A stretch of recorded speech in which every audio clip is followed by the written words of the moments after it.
오늘 로마서 37번째 시간입니다. 하나님께서 하시는 일에 대해서 또 하나님의 절대 선택에 대해서 함께 말씀을 나눕니다. 지난 시간에 하나님이 버린 사람, 유기가 있고 하나님의 예정을 택하심을 입은 사람이 있다 이렇게 말씀을 나눴어요. 그러니까 하나님의 예정은 하나님의 절대 주권에 따라 어떤 사람은 구원하기로 결정하시고 어떤 사람은 멸망하도록 내버려 두신다는 교리입니다. 그래서 19절로 24절에 하나님의 예정 구원의 정당성을 설명했어요. 여러분 19절 보세요. 혹 내가 내게 말하기를 그러면 하나님이 어찌하여 허물하시느뇨? 누가 그 뜻을 대적하느뇨? 하리니 이 사람아 내가 네 귀에 감히 하나님을 힐문하느뇨? 하나님께 왜 따지고 묻느냐? 하나님이 하시는 일에 대해서 왜 따지고 묻느냐? 그 예로다가 20절에 지음받은 물건이 지은 자에게 어찌 나를 이렇게 만들었느냐 말하겠냐 이거죠. 21절 토기장이가 진흙 한 덩어리로 하나는 귀 있을 그릇과 하나는 천 있을 그릇을 만들 권이 없느냐. 그러니까 토기장이도 진흙 한 덩어리로 이렇게 귀 있을 그릇, 천 있을 그릇을 만드는데 하물며 하나님이 하시는 일에 대해서 감히 누가 따지고 묻느냐 이거예요. 그리고 22절에 보면 만일 하나님이 그 진노를 보이시고 그 능력을 알게 하고자 하사 멸하기로 준비된 진노의 그릇을 오래 참으심으로 관용하셨다. 자, 여기 진노의 그릇은 유기된 자를 말하는 겁니다. 이 유기된 완고한 사람을 즉시 벌하지 아니하시고 오래 참으신 것은 하나님의 진노와 능력을 더 알기 위함이라는 거예요. 그러니까 진노의 그릇에 오래 참으시는 것은 그들을 회개시켜 구원을 얻게 하려는 것이 아닙니다. 진노의 그릇은 이미 멸하기로 준비된 그릇이기 때문에 회개가 있을 수 없어요. 그러니까 불택자에 대해서 오래 참으시는 이유가 세 가지 있다 그랬죠. 택자를 위함입니다. 곧 성화시키려는 도구로 악인을 쓰십니다. 그러니까 하나님은 악인도 사용하신다는 거예요. 그리고 하나님의 관용입니다. 세상에 나쁜 사람 많습니다. 그 나쁜 짓 하고 또 잘 사는 사람 많아요. 우리는 얘기하죠. 왜 하나님이 저런 사람 그냥 내버려 두느냐. 정말 하나님이 살아계시다면 왜 내버려 두냐. 그러나 그것은 하나님의 관용입니다. 그래야 마지막 심판이 필요한 거예요. 죄를 지을 때마다 심판을 한다면 여러분 살아남지 하나도 없고 마지막 심판은 필요 없어요. 그리고 장차 다 대진노로서 심판을 하실 영원한 형벌을 주기 위함이라는 거예요. 그러니까 이런 의미에서 완악하고 흉악한 자는 참고 계시는 겁니다. 이 모든 것은 하나님의 절대 주권에 속한 것이기 때문에 인간은 거기에 대해서 반항할 수도 반박할 수도 없다는 거예요. 그래서 22절에 말씀하신 것이 진노를 보이시고 능력을 알게 하사 멸하기로 준비된 진노의 그릇에 오래 참으시고 관용하시고 그리고 23절에 또한 영광 받기로 예비하신 바 국률의 그릇에 대하여 그 영광의 부요함을 알고자 하셨을지라도 무슨 말이에요? 자, 국률의 그릇인 택자에 대해서 영광을 주기 위함이라는 거예요. 그러니까 택자, 택함 받은 사람은 하나님의 국률의 그릇으로서 하나님의 사랑의 풍성함을 나타내고 또 당신이 영광받기 위한 그릇이라는 겁니다. 그래서 마태복음 13장에 택자를 알고 불택자를 가라지, 또 25장에는 택자를 양으로, 불택자는 염소로. 그러니까 택자와 불택자 종류가 다른 거예요. 염소가 양이 될 수가 없고 가라지가 알곡이 될 수 없는 것처럼 분명히 구분된 겁니다. 그러니까 13절에도 로마서 9장 13절에도 하나님이 야곱을 택하셨기 때문에 사랑하시고 에서는 불택자이기 때문에 미워하시는 거예요. 근데 이거는 절대적인 하나님의 주권이라는 겁니다. 그리고 24절을 보면 이 그릇은 우리니 곧 유대인 중에서뿐 아니라 이방인 중에서 부르신 자니라. 유대인이건 이방인이건 부르심을 입어 예수 그리스도를 믿는 자는 세세토록 하나님의 사랑을 받으며 그 사랑을 나타내며 하나님께 영광 돌리게 할 복받은 그릇이라는 겁니다. 그러므로 하나님께서 창세전에 저 여러분을 불러 예정해 주셨다. 여러분, 이거는요 정말로 우리가 감사해야 될 일이고 절대로 잊어버려서는 안 돼요. 그러면서 또 호세아에 있는 글을 이제 또 바울이 예를 들어서 구약 성경의 예를 들어서 또 얘기합니다. 자, 25절로 26절을 같이 있습니다. 호세아, 그래도 이르기를 내가 내 백성 아닌 자를 내 백성이라, 사랑치 아니한 자를 사랑한 자라 부르리라. 너희는 내 백성이 아니라 한 그곳에서 저희가 살아계신 하나님의 아들이라 부름을 얻으리라 함과 같으니라. 자, 호세아 그의 이르기를, 호세아의 이름의 뜻은 구원자라는 겁니다. 그러니까 구약의 예수와 같은 이름이 여호수아, 호세와 같은 이름이 있어요. 근데 여호수아나 호세아는 뭡니까? 히브리어로는 구원자, 헬라어로는 예수가 되는 거예요. 그러니까 호세아 선지자, 특별한 선지자입니다. 호세아를 읽어보면요, 인간적으로 생각하면 깜짝 놀랄 일들이 많이 있어요. 또 마음까지 찹찹해져요. 호세아는 지금으로 말하면 바로 목사님을 얘기해요. 하나님께서 호세아를 보고 음란한 여인 고멜을 취하여 아내를 삼으라는 거예요. 여러분, 요즘 목사가 음란한 여자와 살면 아주 큰 난리 나죠. 그런데 하나님은 음란한 여인 고멜과 장가들으라는 거예요. 그러니까 호세아는 하나님의 명령이므로 고멜과 또 결혼합니다. 근데 자식을 낳았는데 이름마다 의미가 있어요. 로암미는 내 백성이 아니다, 그런 뜻이고, 로루하마는 국률이 여김을 받지 못한 자라, 이런 뜻을 가지고 있어요. 그러니까 이 고멜은 아이를 더 몇 명 낳고 또 도망가요. 도망가서 또 다른 남자와 살아요. 그러다가 마지막에는 팔려가서 또 종살이하며 삽니다. 그러니까 인간적으로 보면 누구라도 이 여인 아마 다 버렸을 겁니다. 그런데 하나님께서 호세아를 보고 그녀를 찾아가서 돈을 주고 내가 당신을 사랑하니 떠나지 말라, 그렇게 얘기하라는 거예요. 그러니까 말씀대로 호세아는 고멜을 데리고 왔어요. 그리고 그녀에게 나는 너만을 사랑하니 너는 다시 나를 배반치 말고 내 곁에 있으라. 이게 호세아서예요. 여기 호세아서에서 호세아는 하나님을 상징하고 고멜은 이스라엘을 가리킵니다. 이 더러운 여인 같은 이스라엘, 죄 많은 이스라엘을 보고 돌아오라는 거예요. 나는 너를 사랑한다는 거예요. 나는 너를 불쌍히 여기노라. 그래서 하나님의 사랑을 가르치고 또 가르치는 그 신물 교육에 자신을 희생한 사람이 바로 이 호세아입니다. 하나님께서 부정한 여인을 데리고 와서 그녀를 새롭게 하고 온전케 하여 정숙한 부인으로 맞아들이게 할 것은 뭐야? 무한한 하나님의 사랑, 무한한 하나님의 은총에 대해서 설명하기 위함입니다. 그래서 호세아 1장 10절에 보면 너희는 내 백성이 아니라 한 그곳에서 저희에게 이르기를 너희는 사신 하나님의 자녀라 할 것이다. 이스라엘 백성이 타락하여 하나님 멀리 떠났다가 다시 돌아와서 하나님을 찾는 것을 가리키는데, 바울은요 이 원리대로 하나님을 모르는 이방인들이 할지라도 하나님께 돌아와서 예수 그리스도를 구주로 믿고 시인하기만 하면 하나님 백성이 될 것을 말하고 있습니다. 그러므로 그의 백성은 혈통으로 되는 것이 아니고 선택으로 되는 것을 증거하고 있다는 거예요.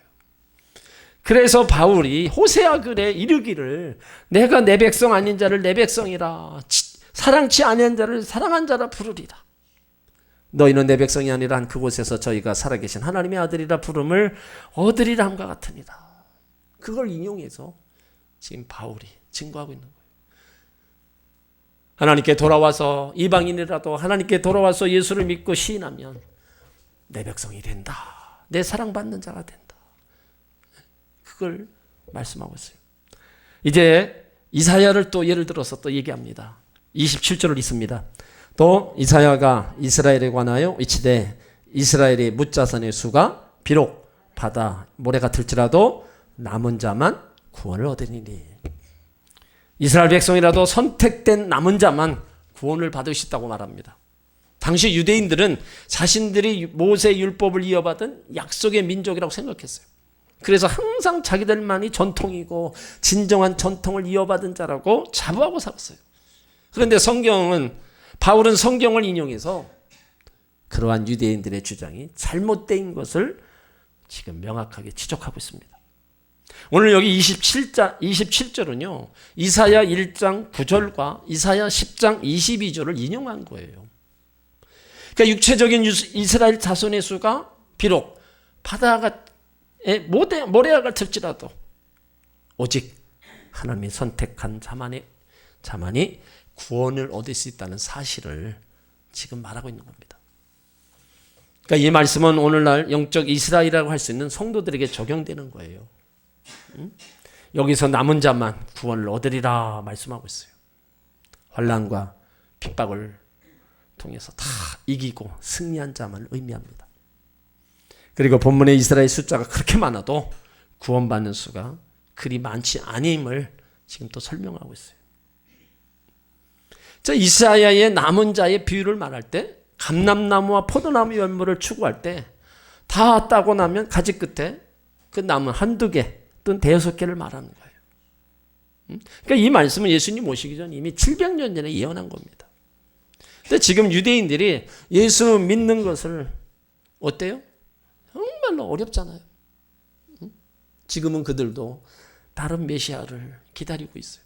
그 통곡의 벽에 손을 얹고 메시아를 보내달라 눈물로 지금도 그들은 메시아를 찾고 있는 거예요. 그러니까 그들이 예수 믿는다는 건요 정말 어려운 겁니다. 그래서 27절에 이스라엘에 관하여 외치되 이스라엘의 묻자선 수가 바다 모래 같을지라도 남은 자만 구원한다. 아무리 수가 많아도 남은 자만 구원한다. 자, 28절을 읽습니다. 또 주께서 땅 위에서 그 말씀을 이루사 필하시고 끝내시리라 하셨느니라. 주께서 말씀하셨으니 하나님께서 이 말씀대로 반드시 성취하고 끝내신다는 뜻입니다. 마태복음 5장 18절도 주님께서 뭐라 그랬어요? 하나님께서 말씀하신 것은 천지가 없어지기 전에 1.1핵도 없어지지 않고 다 이루신다 그랬어요. 그러니까 그 말씀을 하신 것을 그 말씀을 다 이루고 끝낸다는 거예요. 자, 29절을 읽습니다. 또한 이사야가 미리 말한 바 만군의 주께서 우리에게 씨를 남겨주시지 아니하셨다면 우리가 소돔과 같이 되고 고모라와 같았으리로다 함과 같으니라. 자, 소돔과 고모라는 죄악으로 인해서 하나님의 심판을 받아 멸망당한 대표적인 도성입니다. 그러니까 바울은 본문에서 유대인들의 멸망을 소돔과 고모라에 비유했어요. 왜 그러느냐? 그들의 완악함으로 인해 받게 될 심판을 경고하기 때문입니다. 그러니까 하나님께서 완악한 유대 민족을 소돔과 고모라와 같이 완전히 멸망시키지 아니하시고 씨를 남겨두신 것은 그래도 뭐예요? 하나님의 긍휼과 은혜였다는 것을 바울이 증거하고 있는 겁니다. 29절에 만일 하나님이 우리에게 씨를 남겨두시 아니었다면 우리도 소돔과 고모라 같았을 것이다. 그러니까 이 말은 남은 자가 하나님 은혜로 남은 거라는 거예요.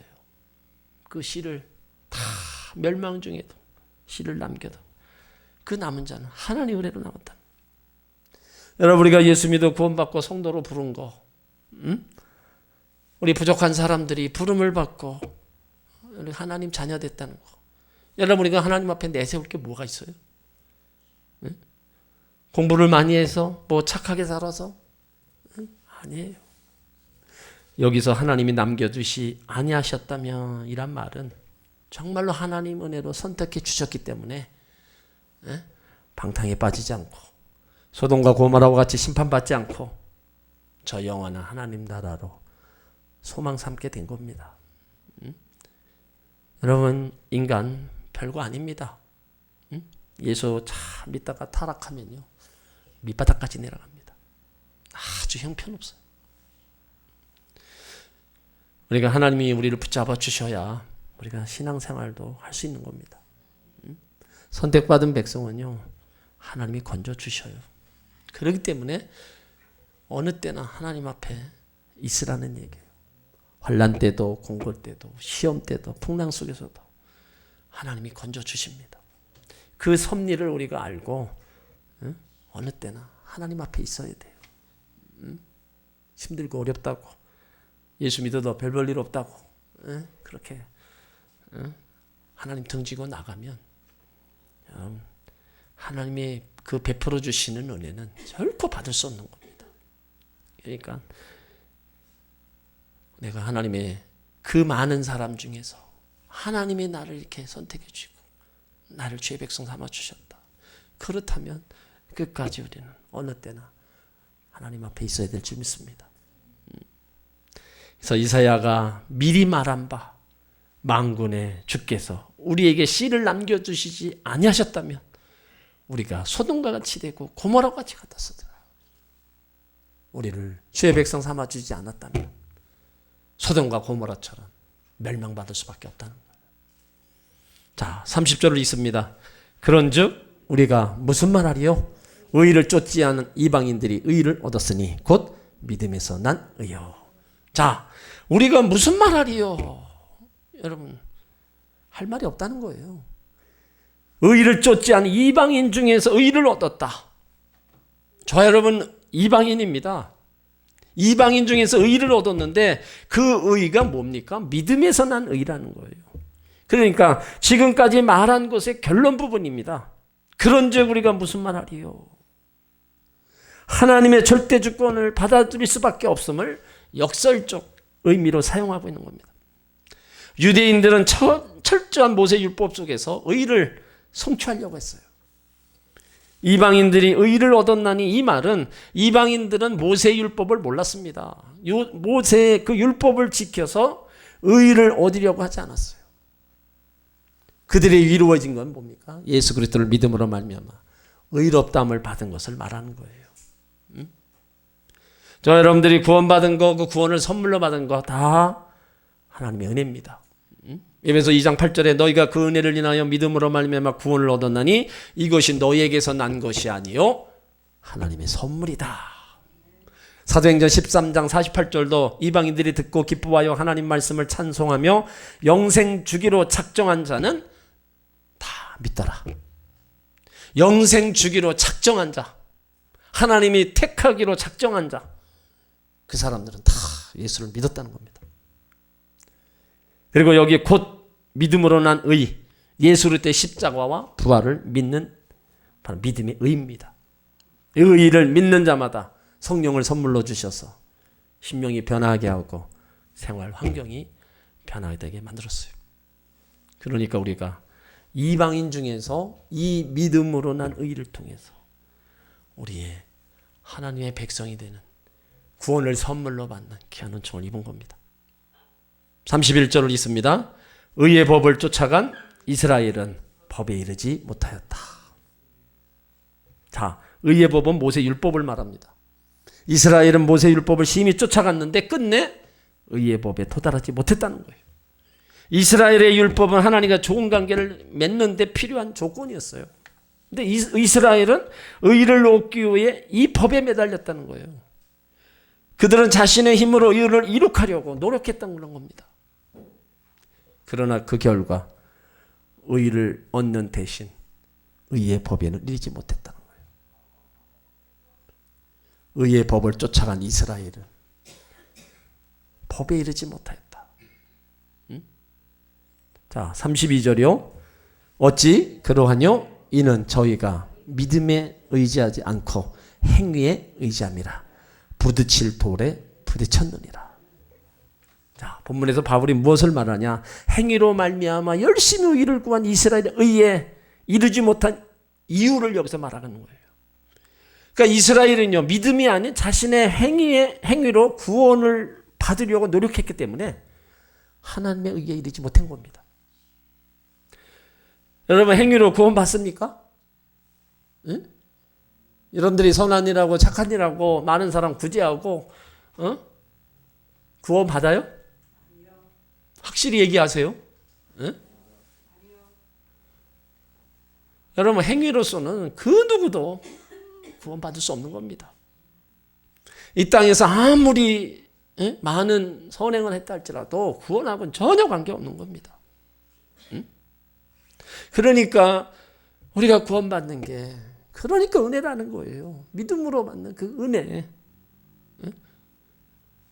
선행으로다가 하나님이 그 한 사람만 찾는다면 예수님도 필요 없고요. 선행으로만 사람이 구원받는다면 이 땅에 구원받을 자 하나도 없습니다. 의인은 없나니 하나도 없다 그랬어요. 하나도 없는데 어떻게 거기에서 하나님의 의가 이루어지고 하나님의 구원이 이루어지겠어요? 절대로 있을 수 없는 겁니다. 그러니까 이스라엘이 믿음이 아닌 자신의 행위려고 구원을 받으려고 노력했기 때문에 그 하나님의 의에 이르지 못한 거예요. 그러다 보니까 반석 되시는 예수님에게 부딪히는 겁니다. 예수님의 주시는 구원과 본인들이 율법을 따라 행하는 구원이 다르기 때문에 부딪히는 거예요. 여러분, 믿음을 의지하여 하나님께 나가는 자는 예수 그리스도가 믿음의 대상이 되지만 행위를 의지하는 자에게는 다 부딪힌 돌이 되는 거예요. 그러니까 구원은 예수 그리스도로 말미암아 믿는 믿음으로만 되는 겁니다. 그러나 믿음을 의지하지 않고 행위를 의지하는 자는 온전해지기는 온전하게 행하기는커녕 오히려 구원의 은혜에 부딪히고 넘어가고 맙니다. 이 사실을 구약 이사야 선지자는요, 예수님 이 땅에 오시기 700년 전에 예언한 거예요. 이 사실을 33절에서 밝히고 있습니다. 어찌 그리하며 의의 법을 쫓아간 이스라엘이 의를 얻지 못한 이유가 무엇이냐는 말입니다. 그 이유는 이스라엘이 예수 믿지 않고 행위에 의지하여 의를 얻으려고 했기 때문입니다. 그리고 부딪히는 돌에 부딪혔다. 이 돌은 예수 그리스도를 가리키는 거예요. 그러니까 이스라엘이 예수를 믿지 아니하므로 예수 그리스도에게 심판받는다는 것을 가리킵니다. 예수 그리스도를 거역하고 반대하는 자들은 예수님께 부딪혀 깨지고 망합니다. 그래서 32절에 어찌 그리하뇨? 이는 저희가 믿음에 의지하지 않고 행위에 의지함이리라. 부딪힌 돌에 부딪혔느니라. 자, 33절을 읽습니다. 기록된 바 보라 내가 비드치는 돌과 거치는 반석을 시온에 두노니 저를 믿는 자는 부끄러움을 당치 아니라 함과 같으니라. 자, 이 말씀이 이사야 28장 14절을 인용한 겁니다. 자, 한번 찾아보세요. 이사야 28장 14절.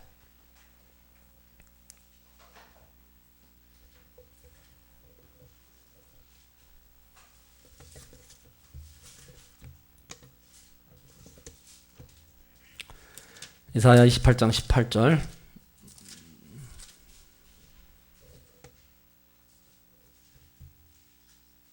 (14절)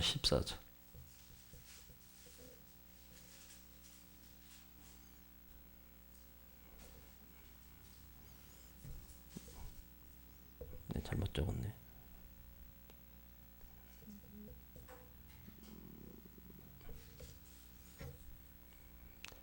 14절로 적었는데 14절이 그게 아니네. 그죠? 자, 14절. 자, 16절. 예. 자, 16절로 있습니다. 그러므로 주 여호와께서 가라사대 보라 내가 한 돌을 시온에 두어 기초를 삼았노니 곧 시험한 돌이요 귀하고 견고한 기초돌이라. 그것을 믿는 자는 급절하게 되지 아니하리로다.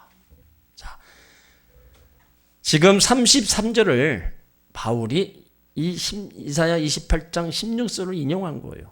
여기 보면 하나님의 동일하게 기초돌을 두었어요. 이방인들은 그 기초돌을 받아들이고 유대인들은 거부했습니다. 이방인들에게는 기초돌이 되었지만 유대인들에게는 걸림돌이 되었어요. 이사야 선지자가 이미 예수님 오시건 700년에 예언한 거예요. 자, 베드로전서 2장을 한번 더 찾아보세요. 베드로전서 2장 7절 8절.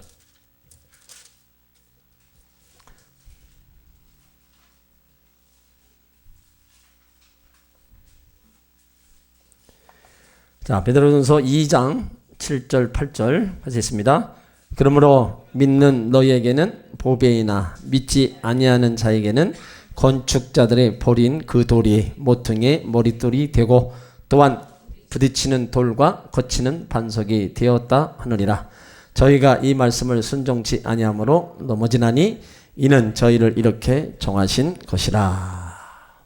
자, 이방인들은 자신들의 의의가 없다고 생각했기 때문에 하나님의 의의를 받아들이고, 유대인들은 자신들의 의의가 있다고 생각하기 때문에 하나님의 의의를 받아들이지 않았습니다.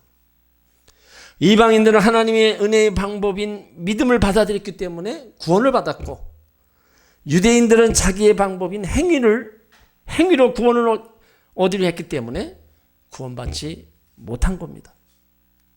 그러니까 그러고 보면 자신들의 행동이 구원을 결정하는 거예요.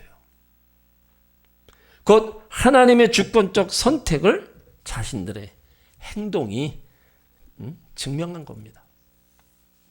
하나님의 주권적인 선택과 인간의 의지적인 행동의 조화는 명확히 이해하기 힘들지만 오늘 본문의 말씀에 보면 인간의 의지적 행동이 하나님의 주권적인 선택이 옳다는 것을 증명하는 그 한 부분이라는 거예요.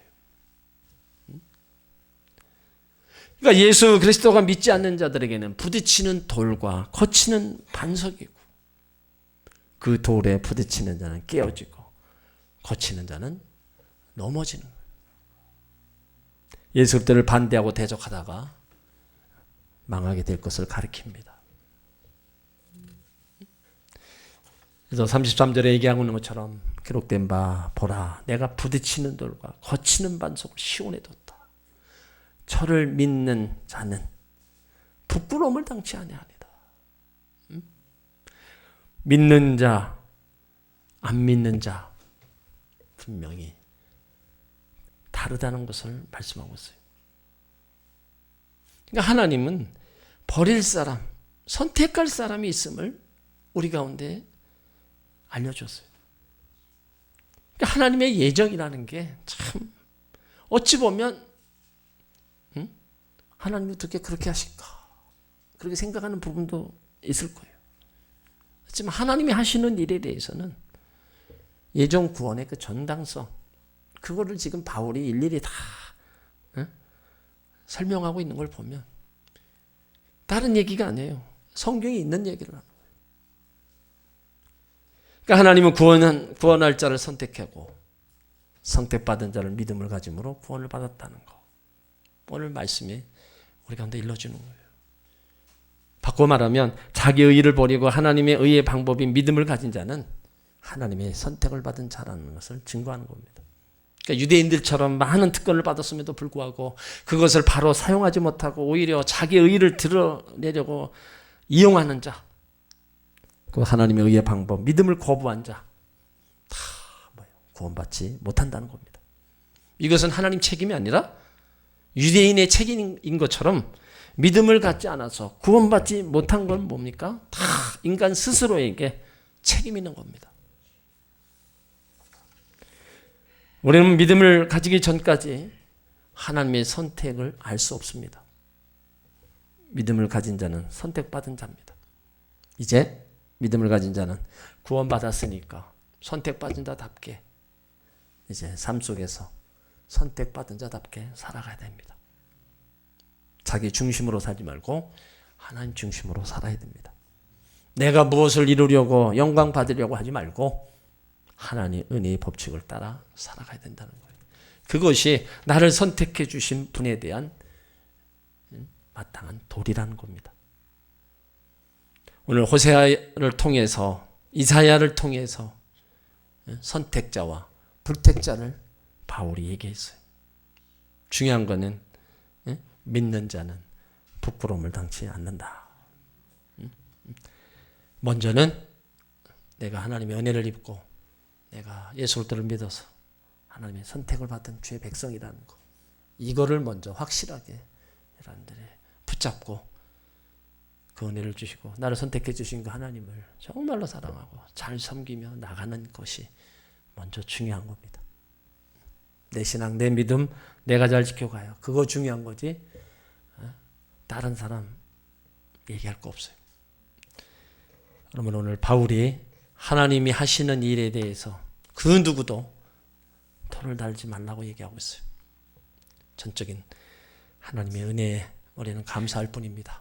그 감사함으로 우리 하나님을 더 사랑하며 섬기며 살다 보면 우리는 주님이 오라 하시는 그때 하나님 앞에 서는 그 영광을 얻게 될 줄 믿습니다. 기도합니다.